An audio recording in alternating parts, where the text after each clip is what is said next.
ቬትናም በጥቂት ዓመታት ውስጥ በዚህ በማኑፋክቸሪንግ ዘርፍ ከፍተኛ ምርታን ካመጡ ሀገሮች አንዷ ነች። በተለይ ደግሞ የውጭ ቀጥተኛ ኢንቨስትመንትን በመሳብ ከቻይና በተጨማሪ አማራጭ የማኑፋክቸሪንግ ሀብ በመሆን ትልቅ እድገት ያስመዘገበች ሀገር ነች። የማኑፋክቸሪንግ ኢንዱስትሪው ከአጠቃላይ ኢኮኖሚው ደረጃ ያለው ድርሻም በጣም ከፍተኛ ወደ 25% ይጠጋል። በርካታ ልምዶችን መቅሰም ይቻላል። በአጭር ጊዜ ውስጥ ኢንዱስትሪያላይዝ ለማድረግ ማኑፋክቸሪንግ ኢንዱስትሪን ለማስፋፋት የሄዱበት ርቀት ለኛ ጥሩ ተሞክሮ የሚሆን ነው። በተለይ ይሄ በዓለም አቀፍ የማኑፋክቸሪንግ ሰንሰለት ውስጥ የሚኖሩ ጂኦፖለቲካዊ የዲስራፕሽንስ በማየት አካሄዶችን በማየት ክፍተቶችን በማየት ራሳቸውን አማራጭ የማኑፋክቸሪንግ ቦታ በማድረግ ፖሊሲ በማውጣት ስትራቴጂ በማውጣት ትልቅ የቀጥተኛ ኢንቨስትመንትን ስበዋል። ይሄ ቻይና ፕላስ 1 በሚባለው ብዙ አምራቾች ትልቅ ኩባንያዎች ቻይና የማምረቻ ፋክተሪዎች አላቸው። ምርቶቻቸውን በስፋት ቻይና ያመርታሉ። ግን ኮቪድ ሲመጣ በቻይናና በአሜሪካ መካከል የንግድ ጦርነት ሲከሰት እሱን ታሳቢ በማድረግ ብዙ ኩባንያዎች ቬትናም ያለውን ምቹ ሁኔታ ተጠቅመው እዚህ መጥተዋል። ብዙዎቹ ሳምሰንግ እና አፕል ሌሎችም በርካታ የኤሌክትሮኒክስ የሴሚኮንዳክተር ኢንዱስትሪዎች እዚህ የፋክተሪ ያላቸው ማለት ነው። የቻይና ፕላስ 1ን ከቻይና ተጨማሪ ፋብሪካ መክፈት የሚፈልጉትን ብዙ ስባለች። በባለፉት 30 ዓመታትም ከጦርነት ካደቀቀው ሀገር አሁን የማኑፋክቸሪንግ የስበት ማዕከል የሆነች ሀገር መሆን ይችላልች እና ትልቁ እና ዋነኛው ትምህርት የምንወስደው ዓለም አቀፍ ሁኔታዎችን አይቶ አዝማሚያዎችን አይቶ ተንትኖ ኢንዱስትሪዎች ወደ ሀገራችን እንዲመጡ የእሴት ሰንሰለቱ የአቅርቦት ሰንሰለቱ ላይ ኢትዮጵያ ምን አስተዋጽኦ ልታደርግ ትችላለች፣ ፖሊሲዎቻችን ለነዚህ እንዴት የሚመቹ ማድረግ እንችላለን ብለን በተለይ አሁን ይሄ በአሜሪካ እና በሌሎች ሀገራት ያለው የታሪፍ ጦርነት ከፍተኛ ደረጃ ሆኗል።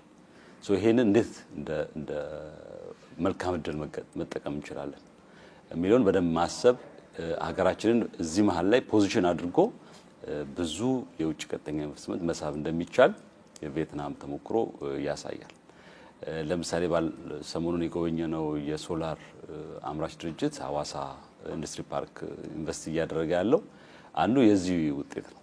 ኢትዮጵያ በታዳሽ ኃይል ርካሽ ኤሌክትሪሲቲ የምናቀርብ መሆኑን ገልጸንላቸው ወደ አሜሪካም ኤክስፖርት ማድረግ ከፈለጉ ታሪፉ ዝቅተኛ መሆኑን ነገርናቸው። ከዚህ ከቪየትናም ወደዛ እየመጡ ነው። እዚህ ፋክተሪ ያላቸው ኢትዮጵያንም እንደ በአፍሪካ የመጀመሪያውን ፋብሪካቸውን ከፍተዋል። በዓለም አቀፍ የእሴት ሰንሰለት ላይ ራሳችንን ምንሸጥበትን እንትን በደንብ ማዘጋጀት በጣም አስፈላጊ ነው። ሁለተኛ ቪየትናም የምንማረው ይሄ ቀጥታ ከዝቅተኛ ሌበር ኢንተንሲቭ ከሆኑ ወይም ደግሞ የሰው ጉልበትን ከሚጠቀሙ ጥቃቅንና አነስተኛ ኢንዱስትሪዎች ከዛ ደግሞ ወደ መካከለኛ ኢንዱስትሪዎች ወደ ከፍተኛ ኢንዱስትሪዎች የሚደረገው የአንድ መስመር ጉዞ መሻገር እንደሚቻል መስፈንጠር እንደሚቻል እና ቀጥታ ከላይት ኢንዱስትሪ ወደ ሃይቴክ እና ከፍተኛ ቴክኖሎጂ የሚጠቀሙ ኢኖቬሽን የሚጠቀሙ ኢንዱስትሪዎች ሽግግር አርጋለች። መጀመሪያ አካባቢ በአልባሳት በቴክስታይል በላይት ማኑፋክቸሪንግ አካባቢ ነበር ኢንቨስትመንታቸው።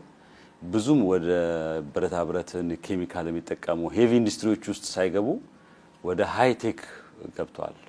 ሴሚኮንዳክተርስ ኤሌክትሮኒክስ ወደ ማምረት ውስጥ በአሁኑ ሰዓት ከፕሮባብሊ ከቻይና ቀጥላ ቪየትናም ትልቁ ኤሌክትሮኒክስ ኤክስፖርት የምታደርግ ሀገር ሆናለች እና መስፈንጠር እንደሚቻል አሁንኛ ብዙ ጊዜ ግብርና ከዛ ላይት ማኑፋክቸሪንግ ከዛ ኢንዱስትሪ ወደ ሄቪ አድርገን ወደ ሃይቴክ እንሄዳለን እንለው። አንዳንዴ ዘሎም ወደ ሃይቴክ መግባት እንደሚቻል ቪየትናም ባለፉት 30 ዓመታት ውስጥ ይሄንን ማድረግ ስለቻሉ ከዛ ትልቅ ተሞክሮ መውሰድ ይቻላል። ሶስተኛ የሀገርን እምቃቅም የተፈጥሮ ሀብት እና ኮምፒቲቲቭ አድቫንቴጅን በማየት አንጻራዊ ጥቅሞችን በማስላት ሀገር በቀል የሆኑ ፖሊሲዎች ማውጣትና አካሄድን በዛ መስመር ያስተካከሉ መሄድ እንጂ አንዴ ከውጭ የመጣን መውሰድ ብቻ ብዙ እንደማያራምድ የሚያስተምር ነው። በፖለቲካው መስክ የሶሻሊስት ፖለቲካ ፓርቲ ስርዓት ያለበት ሀገር ነው። በሌላ መልኩ በኢኮኖሚ ደግሞ በጣም ካፒታሊስት ተራማጅ የገበያ ኢኮኖሚን ያራምዳሉና ከራሳቸው ተጨባጭ ሁኔታ ጋር አስተሳስረው በኢንዱስትሪ በኢኮኖሚ በደንብ ማደግ የቻሉ ስለሆኑ ይሄ ፕራግማቲክ አካሄድ ገቢር ነበብ አካሄድን መከተል ትልቅ ልንማር የምንችለው ነው ከነሱ። ከቪየትናም ሌላው ትልቁ የምንማረው ነገር የሀገር ውስጥ የምርት ትስስር የግብአት ትስስርን በደንብ ማሳደግ እንደሚገባ ነው። በተለይ ደግሞ የውጭ ቀጥተኛ ኢንቨስትመንት ወደ ሀገር ውስጥ ሲመጣ የሀገር ውስጥ ዕውቀት የሀገር ውስጥ ምርትን በተወሰነ ደረጃም ቢሆን ካልተጠቀሙ ብዙ ዕቃ ከውጭ የሚመጣ ከሆነና ብዙ ዕቃ ደግሞ ወደ ውጭ ኤክስፖርት የሚደረግ ከሆነ የሀገር ውስጥ እሴቱን ማሳደግ ቴክኖሎጂን የማሳደግ ዕውቀት ትራንስፈርን የማሳደግ እድሉ ዝቅተኛ ይሆነ ይመጣል። ከቪየትናም አንዱ የምንማረው የሀገር ውስጥ ግብአቶችን የሚጠቀሙ ኢንዱስትሪዎችን ያበረታታሉ። በታክስም በሌሎች ኢንሴንቲቮችም ያበረታታሉ።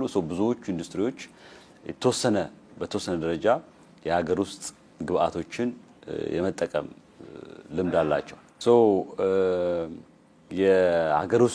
በሀገር ውስጥ ያሉ ግብአቶችን እንዲጠቀሙ ያበረታታሉ። የታክስ ሌሎችም ኢንሴንቲቮች ይሰጣሉ። በቴክስታይል የሚጠቀሙ ለምሳሌ ጥጥ ከዚህ እንዲጠቀሙ ፋብሪኮች ከዚህ እንዲጠቀሙ በኤሌክትሮኒክስም በሌሎችም የሚጠቀሙ ከጥቃቅንና አነስተኞች ጋር ትስስር እንዲኖራቸው ሊንኬጅ እንዲኖራቸው አድርገዋል። ለዛ ደግሞ ማበረታቻ ይሰጣሉ። በዚህ ምክንያት በተወሰነ ደረጃ የሀገር ውስጥ ግብአቶችን ይጠቀማሉ። ከዚህ ካሉ ኩባንያዎች ጋር ትስስር ይፈጥራሉ። በተለይ እንደ ሳምሰንግ እና አፕል ያሉ ትልልቅ ኢንዱስትሪዎች ከጥቃቅንና አነስተኞች ጋር በግብአት በእሴት ተሳስረው እንዲሰሩ አድርገዋልና ሀገራችን በዚህ ጋር በጣም ትልቅ ክፍተት ነው ያለው። ለምሳሌ በእኛ ኢንዱስትሪ ፓርኮች ውስጥ ያሉ የቴክስታይል የጋርመንት ኢንዱስትሪዎች ኦልሞስት ሁሉንም ነገር ከውጭ ነው ግብአት የሚያመጡት። በሀገር ውስጥ ያለው ትስስር በጣም ዝቅተኛ ነው። የሀገር ውስጥ ጥጥ የሀገር ውስጥ ፋብሪኮች አይጠቀሙም። በሌሎች ኢንዱስትሪዎችም ብዙ እቃዎቻችን ማኑፋክቸሪንግ የሚሰሩ ከውጭ ነው የሚያስመጡትና ያ በሀገር ውስጥ ግብአቶችን እንዲጠቀሙ ማበረታቻ ማድረግ ክትትል ማድረግ ድጋፍ ማድረግ በጣም ይፈልጋልና ትልቁ የምንማረው ነገር ይሄ ነው። የእሴት ሰንሰለቱ በሀገር ውስጥ የተሳሰረ እንዲሆን ማድረግ ማለት ነው።